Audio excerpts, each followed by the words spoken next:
주의 집에 사는 자들은 복이 있나니 그들이 항상 주를 찬송하리이다. 주께 힘을 얻고 그 마음에 시온에 데려가 있는 자는 복이 있나이다. 아멘. 사랑과 은혜의 주님, 주의로 3일 동안 우리를 주님의 품 안에서 지켜주셨다가 이렇게 주님의 자리에 불러주시고 모든 상황 가운데 주님이 주시는 평안으로 매 순간 살아가게 하시니 감사를 드립니다.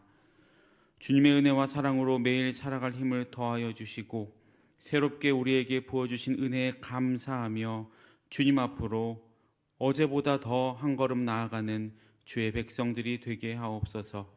감사를 드리며 모든 말씀 예수님의 이름으로 기도드립니다. 아멘. 찬송가 452장 찬송 드리겠습니다. 452장입니다.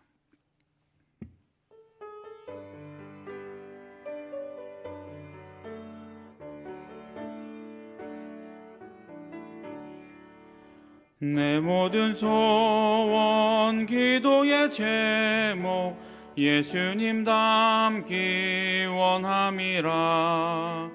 예수님 형상 나 입기 위해 세상에 보았기 전에 예수님 닮기 내가 원하네. 날 구원하신 예수님을 내 마음속에 지금 고도사 주님의 형상 인치소서. 무한한 사랑 풍성한 긍휼 슬픈 자 위로하시는 주. 길 잃은 죄인 부르는 예수 그 형상 담게 하옵소서.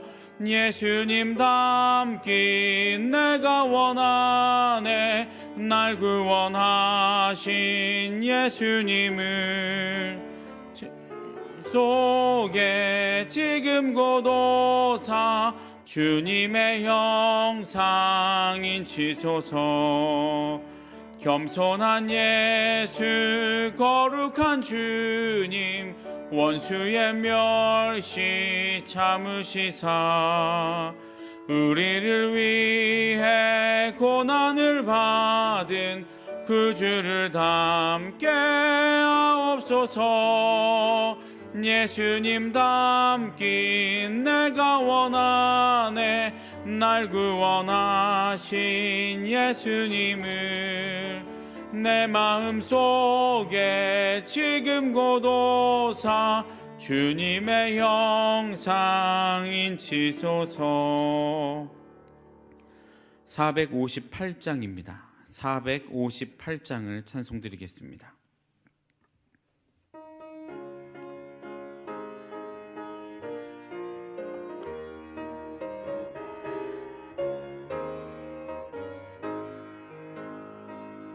너의 마음에 슬픔이 가득할 때 주가 위로해 주시리라. 아침에 같이 빛나는 마음으로 너 십자가 지고 가라.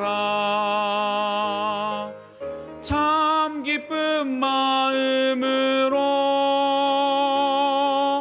십자가 지고 가라.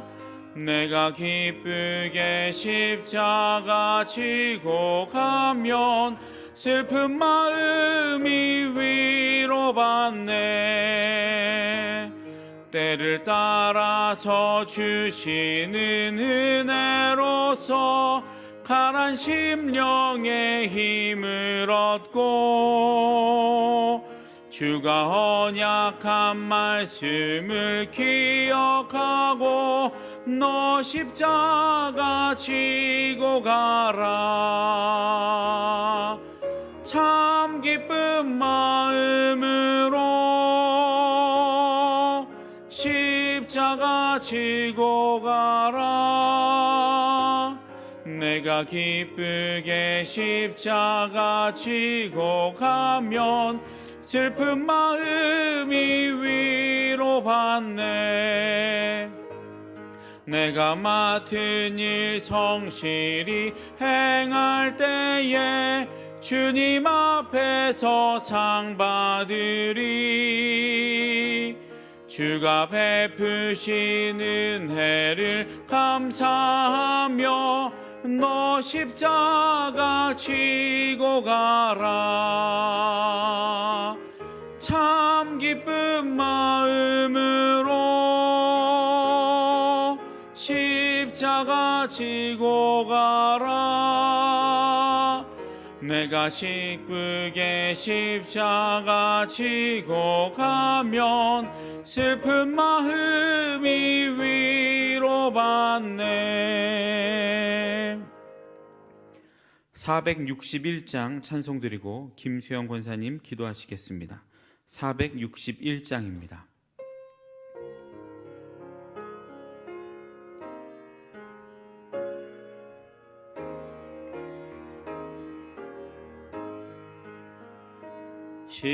십자가를 칠 수 있나 주가 물어보실 때 죽기까지 따르오리.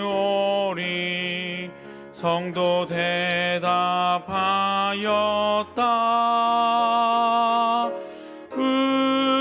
우리의 심령 주의 것이니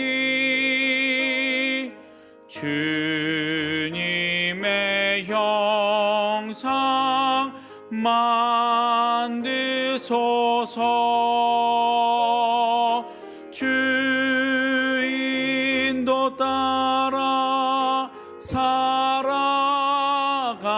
동안 사랑과 충성 늘 바치오리다.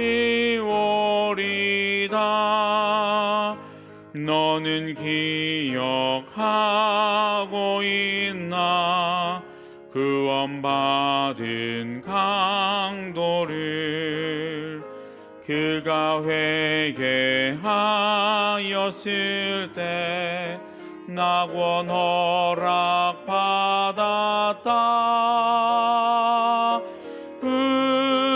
우리의 심령 주의 것이니 주님의 형상 만드소서. 주인도 따라 살아갈 동안 사랑과 충성 늘 바치오리다. 걱정 근심 어두운 그늘 너를 둘러 덮을 때 주께 내 영 맡기겠나. 최후 승리 믿으며 우리의 심령 주의 것이니 주님의 형상 만드소서.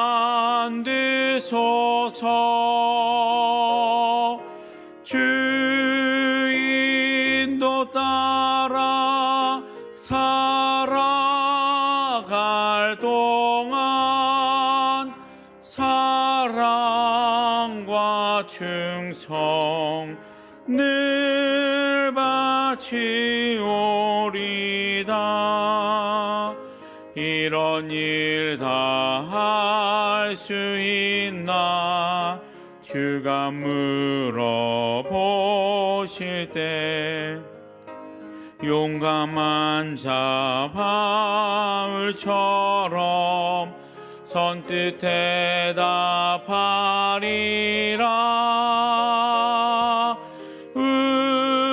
우리의 심령 것이니 주님의 형상 만드소서. 주인도 따라 살아갈 동안 사랑과 충성 늘 바치오리다.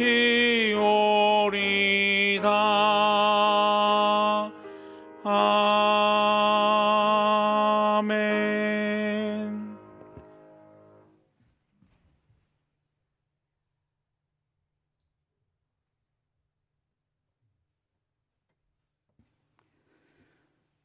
사랑과 은혜가 풍성하신 하나님 아버지, 지난 3일 동안도 주님의 은혜로 지켜 보호해 주시고 이 시간 수요 예배로 인도해 주시니 감사합니다.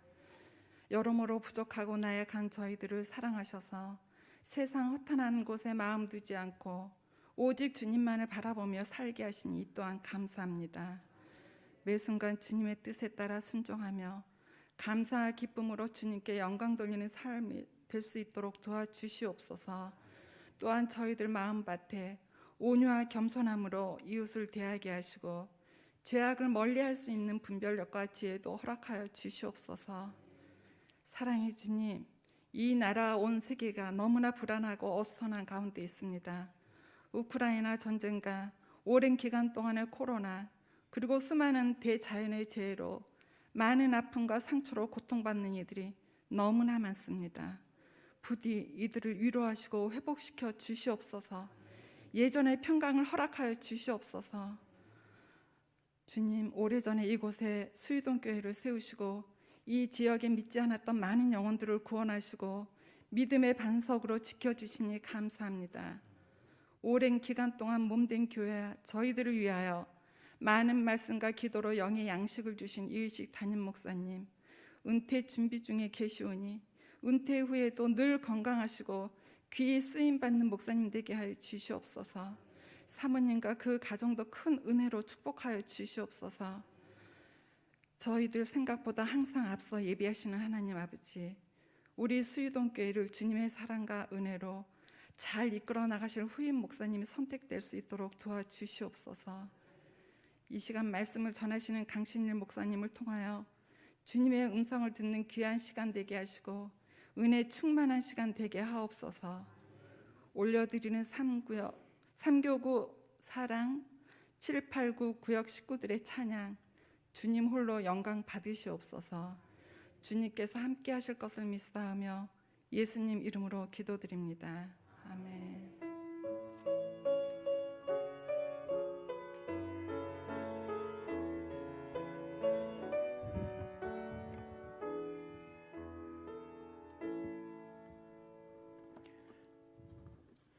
오늘 우리가 함께 나눌 말씀은 사도행전 20장 32절부터 38절까지의 말씀입니다.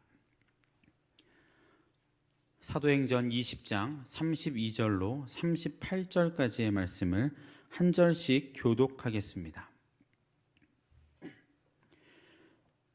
지금 내가 여러분을 주와 및 그 은혜의 말씀에 부탁하오니 그 말씀이 여러분을 능히 든든히 세우사 거룩하게 하심을 입은 모든 자 가운데 기업이 있게 하시리라.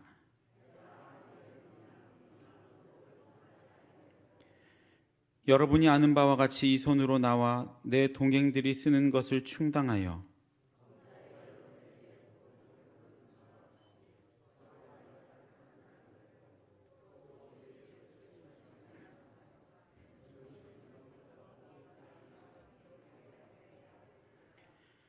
이 말을 한 후 무릎을 꿇고 그 모든 사람들과 함께 기도하니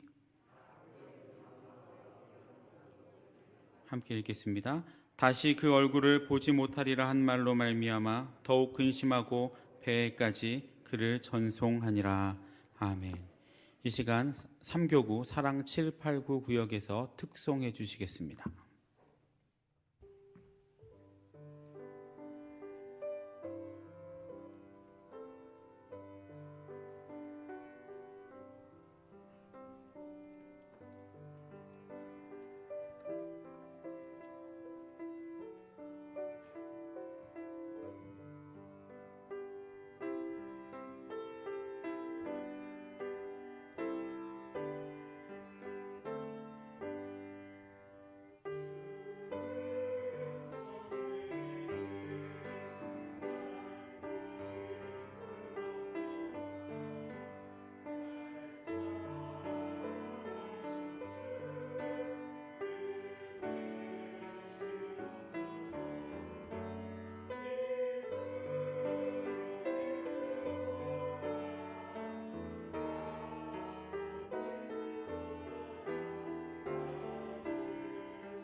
네, 은혜로운 기도와 찬양 감사드립니다.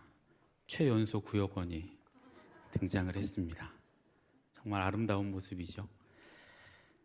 주일 이후 세상에서 주님의 백성으로서의 삶을 힘을 다해 살아가시다가 또 새로운 힘을 공급받으시고자 이렇게 3일밤 예배에 나오신 여러분들을 주님의 이름으로 환영하고 축복합니다.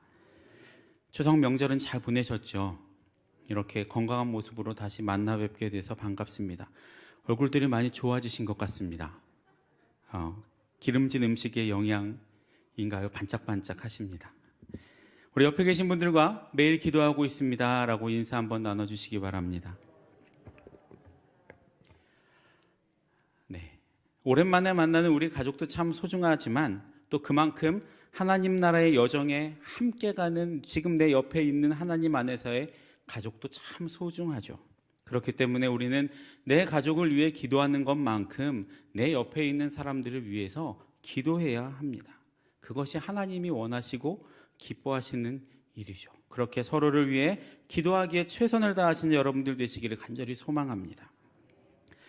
오늘 우리가 함께 읽은 이 본문 사도행전 20장을 끝으로 사도행전의 아주 굵은 한 대목이 한 챕터가 맞춰지게 됩니다. 이제 실제적으로 21장, 사도행전 21장부터는 로마로 압송되어 가는 사도 바울의 어떤 그 결박당하는 장면이 등장하고 로마로 가는 사도 바울의 여정이 나타나면서 실질적으로 사도 바울의 3번의 선교 여행이 여기에서 종료가 됩니다. 사도 바울은 항구의 에베소 장로들을 모아놓고 그들과 작별 인사를 나누는데 그것이 오늘 우리가 읽은 본문이죠. 그 안에서 크게 울었다라는 장면도 우리는 볼 수 있습니다. 사실 오늘 본문은 사도 바울이 아시아 또는 마게도냐 지역 복음 사역을 종료하고 고별 설교를 다 마친 후에 벌어진 광경입니다. 고별 설교라는 것이 무엇입니까? 사도 바울 자신의 복음 사역의 모든 여정을 하나의 설교에 함축해서 말하는 것이고 지금 이 설교가 그런 중요성을 가지고 있는 설교인 것입니다. 그런데 이 장면에서 사도 바울과 에베소 장로들 간에 흘린 눈물의 의미는 단순히 슬퍼서 우는 작별의 눈물 같은 그런 감성적인 차원의 눈물이 아닙니다. 물론 그런 안타까움의 눈물도 분명히 포함이 되어 있겠죠. 하지만 이 눈물은 그것보다 훨씬 더 깊은 의미가 있습니다. 사실 성경에서 크게 울었다라는 말은 자주 사용되는 표현이 아닙니다. 성경을 읽으시면서 자주 접했던 표현이 아니실 겁니다. 그렇다면 성경은 무엇을 말하려고 이렇게 크게 울었다라는 말을 썼을까요?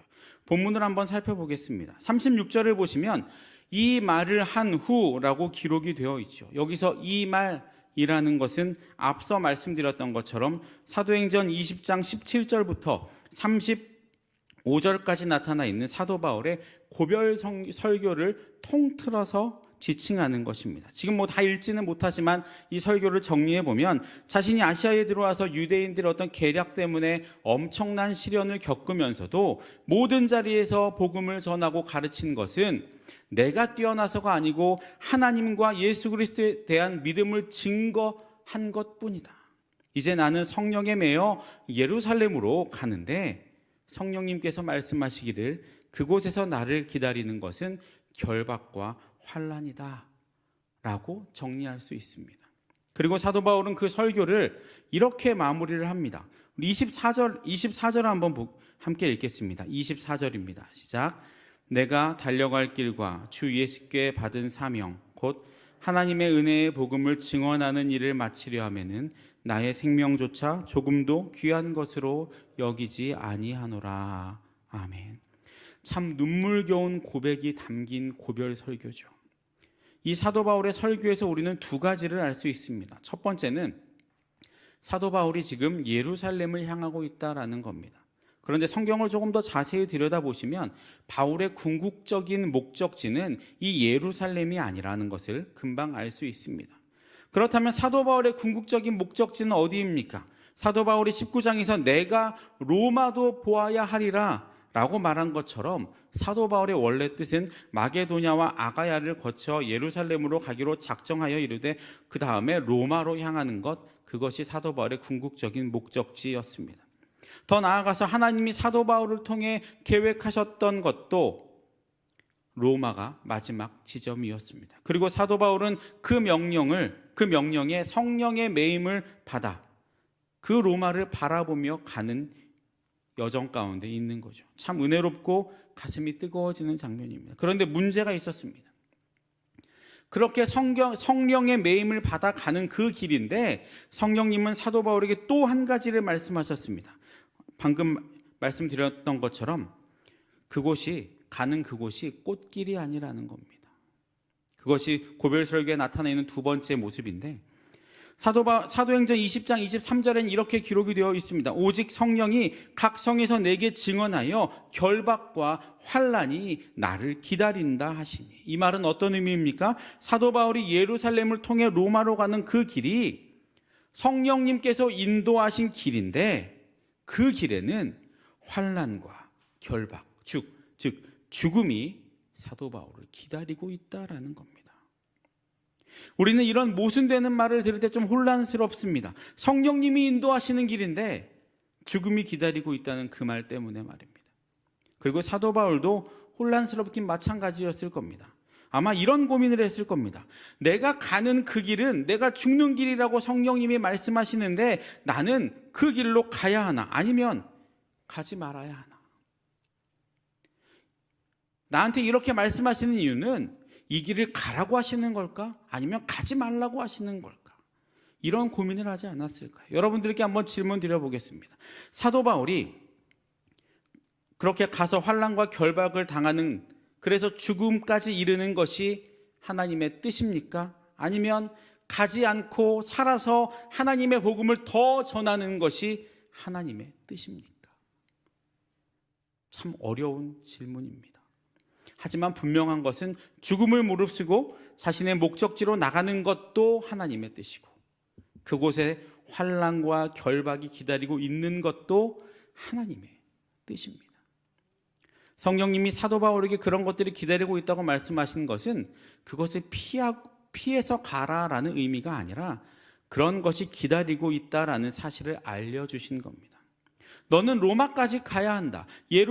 예루살렘을 거쳐서 로마까지 가야 한다. 그런데 그 길은 비단길도 아니고 꽃길도 아니고 환난과 결박이 기다리고 있는 너의 생명을 내놓아야 하는 그 길이라는 사실을 기억하고 로마로 가라.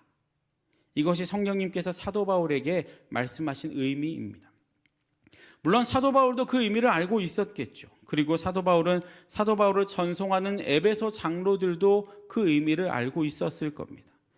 이것이 사도 바울과 에베소 장로들이 울었던 큰 눈물의 의미입니다. 물론 단순히 안 가면 될 게 아니냐고 물으실지 모르겠습니다. 안 가면 사실 되죠.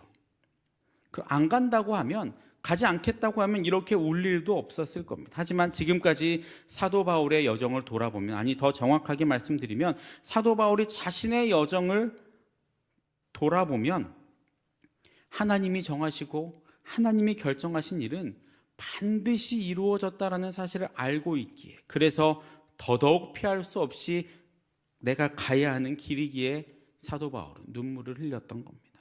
피하고 싶지만 갈 수밖에 없는 그 길 말입니다. 죄송하지만 제 얘기를 잠깐 드리겠습니다. 저는 다른 사람들보다는 조금 늦게 신학을 시작했습니다. 그것도 하겠다고 마음먹어 본 적도 없습니다. 30살이 넘어서까지.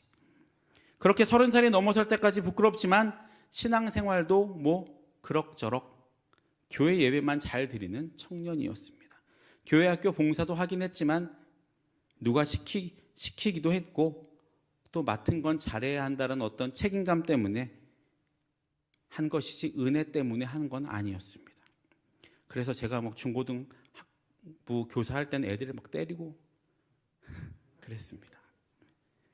그런데 제가 30살이 넘어선 어느 날 큰 은혜를 받고 난 이후에 이전보다는 조금 더 열심히 신앙생활을 하면서 내가 이 길을 가야 하나라는 고민에 빠질 때가 있었습니다. 사방이 막혀 있을 때였죠. 하지만 그 길이 그렇게 한순간에 내가 가고 싶다고 해서 막 결정할 수 있는 길도 아니고 또 제 나이가 결정했다가 다시 백해서 다른 길로 갈 수 있는 나이도 아니었기 때문에 더 조심스러운 상황이었습니다. 그런데 한 권사님께서 저에게 이런 말씀을 하셨습니다. 그 권사님은 제가 이런 고민을 하고 있는지도 모르실 때였는데 저에게 이런 말씀을 하셨습니다. 내가 기도하는데 너에 대해서 하나님이 두 가지 길을 보여주셨어. 목회의 길과 평신도 사역의 길. 네가 어떤 길을 선택하든지 그 길은 고난의 길이야. 그런데 그 길 끝에는 귀한 면류관이 보였어 라고 말씀을 하셨습니다. 이 말을 듣는 저는 기뻤을까요? 슬펐을까요? 혹은 제가 갈 길을 결정하기가 쉬웠을까요? 아니면 더 어려웠을까요? 별로 안 기뻤고 결정하기도 더 어려워졌습니다. 내가 갈 길이 고난의 길이라는데 뭐하러 내가 그 길을 가겠어? 라고 생각을 했습니다.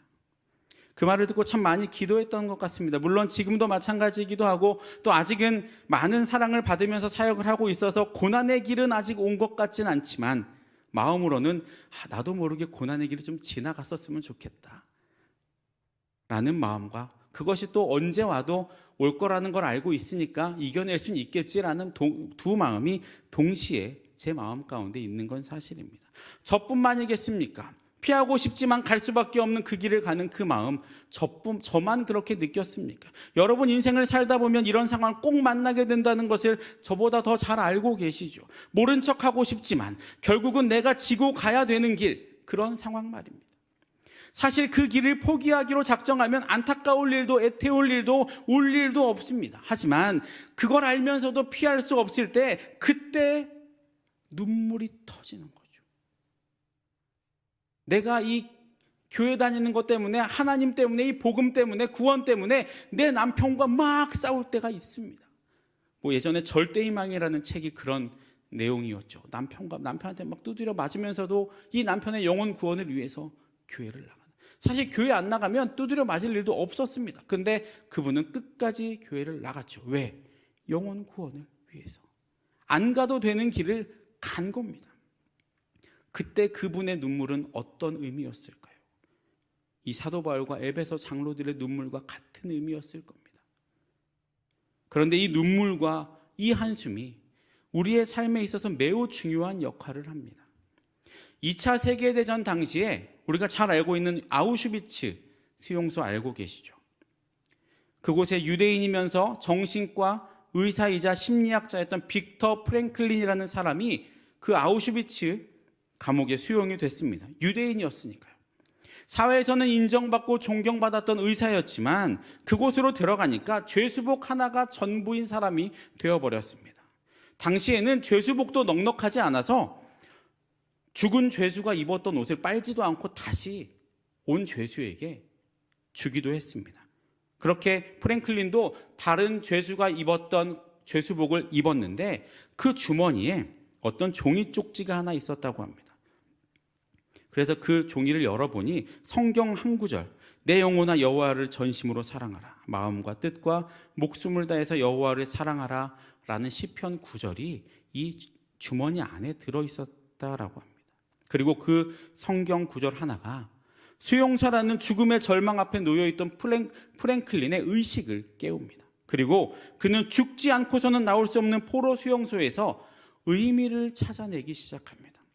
희망 없는 이곳일지라도 결코 삶의 끈을 놓아버려서는 안 되겠다라고 생각하기 시작했다라는 겁니다. 당시 독일 군들은 매일 아침 점호를 할 때 죽을 사람을 뽑아갔다고 합니다. 그런데 그렇게 뽑혀가는 사람들을 유심히 살펴보니까 하나같이 눈에 초점이 없는 사람들, 생기를 잃어버린 사람들이었습니다. 즉 삶의 희망을 잃은 그런 사람들을 독일군이 겉으로 보고 뽑아갔다라는 겁니다. 어떤 상태인지 좀 아시겠죠? 어떤 모습인지. 어른들은 그런 사람들을 보고 썩은 동태눈이라고 이야기를 하죠.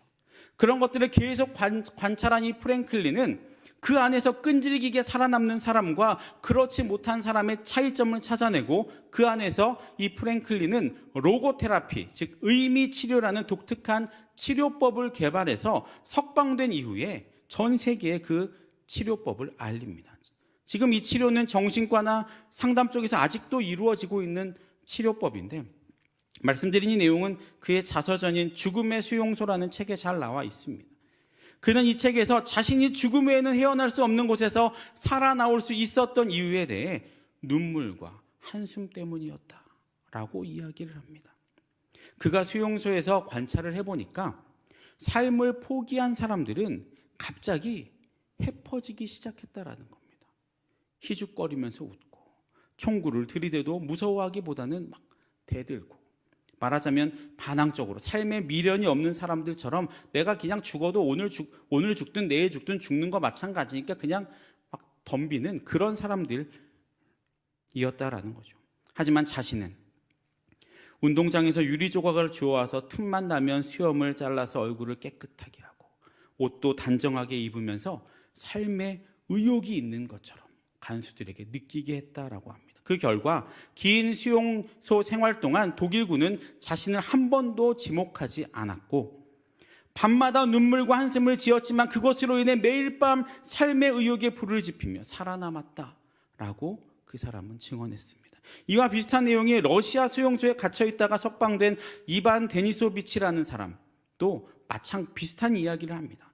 그 사람도 러시아의 수용소에, 죽음의 수용소에 갇혀 있었지만 한순간도 삶의 희망을 놓지 않습니다. 그리고 그곳에서 다른 음식들처럼, 다른 죄수들처럼 막 음식에, 다른 이익에 가볍게 움직이지 않았고 인간 이하의 취급을 하는 간수들의 그 취급에 반응하지 않았다라고 합니다. 아무리 배가 고파도 땅에 던져진 음식 부스러기를 먹으려고 하지 않았고, 아무리 피곤해도 자신의 몸을 정갈하게 했고, 죄수복도 막 꾸깃꾸깃하게 있는 것이 아니고 반듯하게 펴서 매일 아침 입었고 그런 노력을 했다라고 합니다. 그랬더니 간수들이 이 사람을 함부로 대하지 못했고, 현실은 죽음의 절망 앞에서의 몸부림이었지만 그렇게 자신의 가치를 이 사람은 지켜왔던 겁니다. 그리고 그것이 가능했던 것 또한 빅터 프랭클린처럼 삶의 희망을 바라는 눈물과 한숨이었습니다.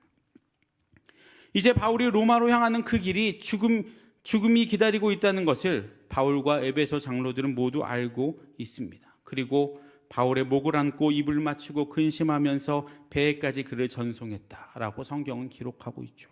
그렇게 배에 오르는 사도 바울의 심정은 어땠을까요?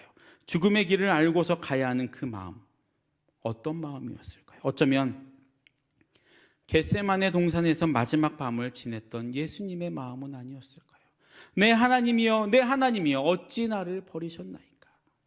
그렇게 땀이 피가 되도록 기도하시던 예수님의 그 기도의 마지막을 기억하실 겁니다. 내 아버지여, 할만하시거든 이 잔을 내게서 지나가게 하옵소서. 이것이 사실 예수님의 본심이었습니다.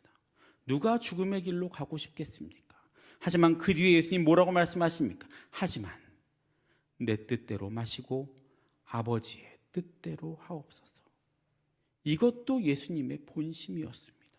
죽음의 길로 가고 싶지 않은 마음도 본심이었고, 그래도 하나님 뜻 따라 죽음의 길로 가겠다라고 하는 것도 예수님의 본심이었습니다. 사도 바울도 가기 싫었겠죠. 하나님 안 가면 안 됩니까? 살아서 더 많은 사람들에게 하나님의 말씀을 전하면 안 됩니까? 라는 마음이 없었겠습니까? 하지만 그 길을 갑니다. 왜? 그 길도 하나님의 길이니까요. 사도 바울은 울면서도 그 길을 떠납니다. 이 사도 바울의 눈물 속에서 우리는 두 가지를 생각해 볼 수 있습니다. 첫 번째는 우리 성도가 가는 그 길은 언제나 꽃길은 아니라는 겁니다. 물론 꽃길을 갈 때도 있겠죠. 하지만 아프지만 가지 않으면 안 되는 길이 조금 더 많습니다. 교회 차원에서의 길과 개인 차원에서 각자가 져야 할 몫이 있다라는 거죠. 그것에 대해서 예수님 뭐라고 말씀하십니까? 수고하고 무거운 짐진 자들아 다 내게로 오라. 내가 너희를 쉬게 하리라. 나는 마음이 온유하고 겸손하니 나의 멍에를 메고 내게 배우라 라고 말씀하시죠. 지금 내가 지고 가는 인생의 무게도 만만치 않은데 우리가 지고 가는 인생의 무게에 지금 뭐라고 하셨습니까? 내가 주는 멍에를 또 메라고 말씀을 하십니다. 주님은 우리가 지고 가는 인생의 무게에 대해서 벗어나거나 피할 수 있는 어떤 방법을 약속하신 적이 없습니다. 그런데 우리는 자꾸 예수 믿으면 복 받는다는 개념을 앞세워서 말을 합니다. 물론 복은 받습니다. 그런데 그 복이 세상이 말하는 복과는 전혀 다른 복입니다. 그 복은, 예수님이 말씀하시는 그 복은 오히려 짐을 하나 더 지워주시면서 그 두 가지 짐, 나의 인생의 짐과 주님이 주시는 짐을 잘 지고 갈 수 있는 방법을 알려주시는 것입니다. 세상의 길이 아니라 주님의 길을 갈 수 있게 하시는 것, 그것이 예수 믿으면 복 받습니다의 진짜 의미인 겁니다. 이것이 주님의 초대입니다. 우리가 잘 알고 있는 시편 84편 이런 말씀이 있죠. 그들이 눈물 골짜기로 지나갈 때에 그곳에 많은 샘이 있을 것이며 이른 비가 복을 채워 주나이다. 많은 샘과 이른 비의 복을 받기 위해서 먼저 해야 할 것이 무엇입니까? 눈물 골짜기를 지나가는 일입니다. 우리 앞에 눈물 골짜기를 고난의 길로 보지 마시고 그 너머에 계신 하나님의 놀라운 약속을 바라보시는 모든 성도님들 되시기를 주님의 이름으로 축복합니다. 두 번째로 이 사도 바울의 눈물 속에는 우리가 가는 그 길은 나만을 위한 길이 아니라는 겁니다. 방금 읽은 말씀 시편 84편 말씀을 다시 한번 기억해 보십시오. 눈물 골짜기로 지나갈 때에 많은 샘이 있고 이른 비가 복을 채워주나이다.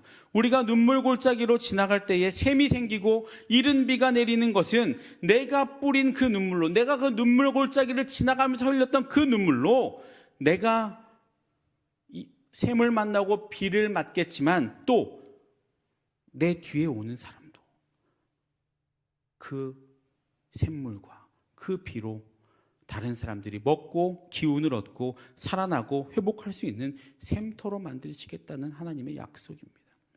사도 바울의 눈물 또한 그런 겁니다. 35절을 한번 보시면 범사에 여러분에게 모범을 보여준 바와 같이 수고하여 약한 사람들을 돕고 또 주 예수께서 친히 말씀하신 바 주는 것이 받는 것보다 복이 있도다 하심을 기억하여야 할지니라.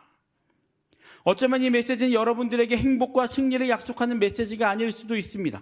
예수님은, 그리고 이 기독교는 언제나 비단길과 꽃길만을 약속하지 않습니다. 분명히 오늘 본문을 통해 분명히 말씀하시는 것은 우리가 눈물을 뿌리면서도 피할 수 없이 가야 되는 그 길이 우리 앞에 놓일 수 있고 나의 행복보다는 다른 사람들의 행복이 더 중요하다라고 말할 수도 있다라는 거죠. 그리고 그 길을 가야 하는 가장 큰 이유는 물론 예수님이 가셨기 때문이지만 또 한 가지 이유는 내가 눈물을 흘리며 간 그 길을 통해 그 눈물 때문에 어떤 영혼은 살아날 힘을 얻을 수 있기 때문입니다.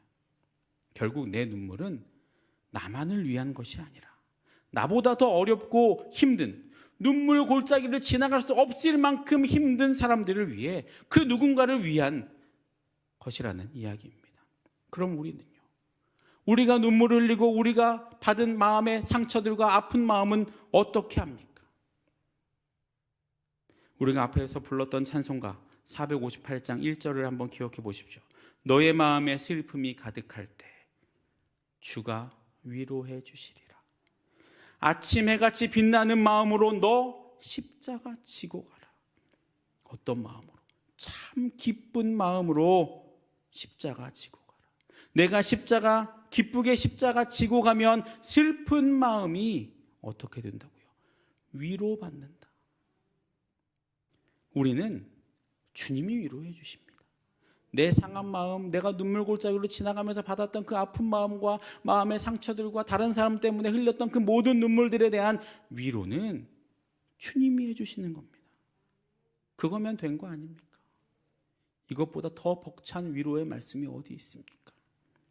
세상은 나를 위로하지 않을 수 있습니다. 하지만 내가 위로받기보다 내가 그 눈물 골짜기를 지나갈 때 많은 사람이 내가 걸은 그 길을 통해서 격려받고 사랑받고 영혼이 소생되는 것, 그것이 우리를 왕같은 제사장이요 거룩한 나라로 부르신 하나님께서 우리에게 주신 귀한 사명인 것입니다.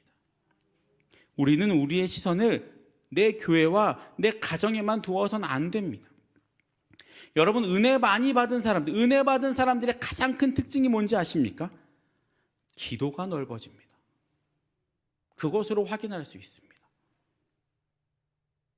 처음에는 나를 위해서 새가족들 되시는 분들이나 또 교회 처음 나오시는 분들은 기도하시는 거 보면 보통 우리 가정을 위해서 기도 많이 하시죠. 그런데 점점 교회에 많이 나오시면서 말씀으로 은혜를 받으시다 보면 기도가 점점 넓어집니다. 나를 위해서, 가족을 위해서 했던 기도가 은혜를 받으면 받을수록 내 가정이, 내 교회, 더 나아가 한국교회, 또 대한민국, 우리 북한, 세계 열방을 위한 기도로 바뀌게 되는 겁니다. 우리는 모세에 대해서 잘 알고 있습니다. 모세는 십계명을 받아가지고 내려올 때 백성들이 우상을 숭배하며 죄에 빠져 있을 때 너무 화가 나서 십계명을 다 집어 던지고 그 깨부순 돌을 물에 섞어서 그들에게 마시게 하는 화가 넘치는 모습을 보였지만, 이 백성들을 멸절시키겠다는 하나님께 하나님, 이들을 생명책에서 지우시려거든 내 생명도 생명책에서 지워주십시오 라고 애원했습니다. 그것이 이스라엘을 향한 모세의 갈급한 심령이었습니다. 사도 바울은 또 어떻습니까? 로마서 9장에서 사도 바울은 나의 형제 곧 고륙의 친척을 위하여 내 자신이 저주를 받아 그리스도에게 끊어질지라도 원하는 바로라. 즉 내 친척과 내 가족과 내 형제를 위해서 내가 그 형제의 구원 때문에 내가 그리스도와 끊어질지라도 그들이 구원받는 것이 더 중요하다라고 말한 것이 사도 바울이었습니다. 이것이 하나님의 백성된 우리의 모습이어야 합니다. 우리가 먼저 이 부유한 생명을 받은 이 하나님의 말씀을 먼저 맡은 존재로서 적어도 하나님 앞에 믿지 않는 영혼들을 위해서, 가엾게 살아가는 이웃들을 위해서 사도 바울만큼의 애끓는 마음을 가져야 한다라는 말입니다. 그 애끓는 마음을 가지고 그 길을 순종하며 갈 때 하나님이 그 길목에 수많은 생명의 열매를 불러 모아주시고 보람을 안겨주실 겁니다. 사랑하는 모든 성도 여러분, 사실 이 자리에 계신 분들 정도의 신앙 수준이라면 우리가 가야 할 길이 꽃길이 아니라는 사실은 다 알고 계실 겁니다. 그리고 우리가 이렇게 예수님 열심히 믿는다고 세상이 우리를 알아주는 것도 아니고, 그리고 예수님 때문에 내 재산이 갑자기 많아지고 로또가 당첨되고 승진을 막 하고 내 자녀들이 남들보다 좋은 집, 좋은 차, 표면적으로 좋은 무엇인가가 생기는 것이 아니라는 사실도 다 알고 계실 겁니다. 하지만 그걸 알면서도 우리가 그리스도인, 그리스도를 이 안에 품고 세상에서 살아가는 이유가 무엇입니까? 나도 누군가의 눈물로 인해 하나님의 은혜의 단비, 구원의 탄비를 받아 누렸기 때문 아닙니까? 내 앞에 누군가가, 나의 부모님이, 나의 친지가 혹은 나의 친구가, 그 누군가가 내 앞에서 눈물 골짜기를 지나갔기 때문에 우리가 이렇게 하나님의 말씀을 맡은 자로 나아갈 수 있는 것 아니냐는 말씀입니다. 그렇기에 우리도 또 내 뒤에 누군가를 위해 알면서도 그곳이 눈물 골짜기인 걸 알면서도 눈물 골짜기를 이렇게 지나가고 있는 것 아닙니까? 우리의 그 눈물 때문에 누군가가 하나님의 구원의 자녀가 되는 놀라운 선물을 받는다면, 지금 우리가 흘리는 이 눈물은 눈물 한 방울이 아니라 한 컵, 한 바가지도 아깝지 않은 것 아닙니까? 우리는 우리 앞에 놓여져 있는 그 길이 어떤 길인지 잘 알고 지금까지 신앙생활을 해오셨고 또 아마 계속 하실 겁니다. 하지만 우리는 그 길이 어려운 길임에도 불구하고 그 길을 가야 합니다. 왜냐하면 예수님이 우리를 위해 그 길을 가셨고, 많은 신앙의 조상들이, 또 우리의 조상들이 우리를 위해서 그 길을 가셨기 때문이고, 더 나아가서 우리가 그 길을 가야 우리의 다음 세대들, 또 우리의 이웃들이 한 명이라도 더 하나님의 구원의 길을 갈 수 있기 때문입니다. 제가 추석 연휴 마지막 날에 저희 아들을 데리고 서대문 영문소를 한번 갔다 왔습니다. 이번에 갔다 왔는데 그걸 보면서 참 많은 것들을, 저희 아들도 뭔가를 느꼈겠지만 저도 참 많은 것들을 느꼈습니다. 이 대한민국 때문에, 대한민국을 위해서 얼마나 많은 사람들이 고문을 당하고 또 채찍질을 당하고 죽음을 당하고, 그들의 그 눈물과 그들의 그 피가 지금 이 나라를 잇게 했다라는 생각을 하면서 우리는 이제, 이 역사를 알고 있는 나는 이제 어떻게 살아가야 할까라는 것을 고민했던 시간이었던 것 같습니다. 바라기는 그 길, 어쩌면 그 눈물의 길, 고통의 길인 그 길을 순종하며 나아갈 때 하나님이 그 길목에 수많은 생명의 열매를 불러 모아주시고 보람을 안겨주시는 복된 경험을 하게 하실 것을 믿습니다. 그런 놀라운 경험들을 하셔서 우리가 가는 그 길이 눈물의 길이지만 기쁨의 길이 되는 놀라운 은혜를 경험하시는 여기 계신 모든 주님의 자녀들이 되시기를 주님의 이름으로 축복합니다. 기도하겠습니다. 사랑과 은혜의 주님, 감사합니다.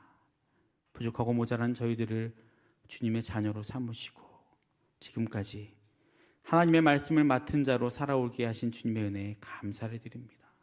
주님, 우리가 누군가의 눈물의 기도와 누군가의 눈물의 걸음으로 이 자리에 와 있으니 이제 우리도 그렇게 눈물의 걸음으로 우리의 다음 세대를 위해 눈물을 흘릴 수 있는 주의 자녀들이 되게 하여 주시고 또 믿지 않는 많은 영혼들을 위해 눈물을 흘리는 그 길을 사도 바울처럼 담대하게 나아갈 수 있는 담대함도 허락하여 주옵소서. 알면서도 가야 하는 그 길이 슬픈 길인 것을 알면서도 가야 하는 우리의 마음 가운데 두려움보다는 기쁨이 넘쳐나게 하시고 사명감으로 나아갈 수 있도록 인도하여 주옵소서. 지금도 육신의 어려움으로 인해 또 마음의 어려움으로 인해 고통받고 있는 환우들과 우리 모든 성도들이 있습니다.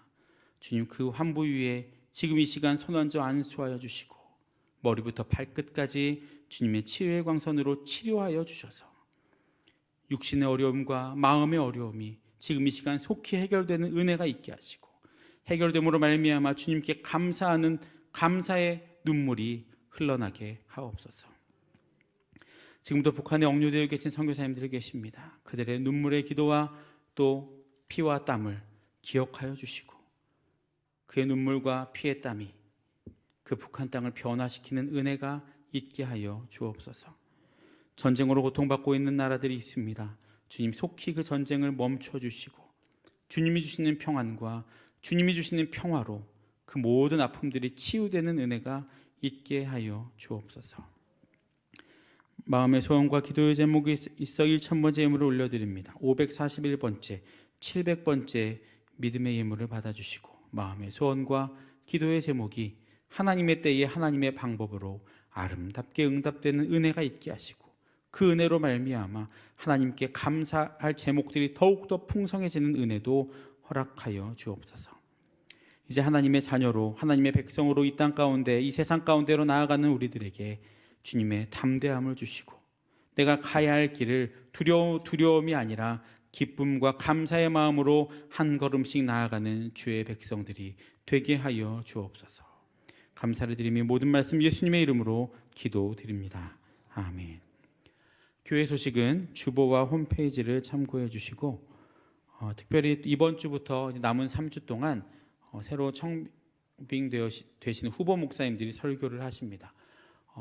많은 분들이 대면으로 예배드릴 수 있도록 또 연락해 주시고 또 불러주시고 전화해 주셔서 이번 주부터 또 많은 성도님들이 함께 이 자리에 나와서 대면하여 예배할 수 있도록 또 기도해 주시고 독려해 주시기 바랍니다. 이제 축도하심으로 오늘 예배 마치도록 하겠습니다. 이제는 우리 주 예수 그리스도의 은혜와 하나님의 사랑과 성령님의 교통하심이 십자가 앞에서 땀이 피가 되도록 기도하시면서 이 죽음의 길, 눈물의 길을 걸어가신 예수님을 기억하고 그 길만이 생명의 길임을 온전히 깨달아 내가 가야 할 그 길이 눈물의 길임을 알지만 나의 눈물을 통해 한 생명이 구원받을 수 있다는 그 사실에 감사하며 알면서도 가야 할 그 길을 가기로 결단하는 이 자리와 또 영상으로 예배드리는 모든 주님의 자녀들과 그들의 삶의 터전과 가정 위에 그리고 이 수유동교회와 이 나라와 이 민족 위에 이제로부터 영원까지 함께 하시기를 간절히 축원하옵나이다. 아멘.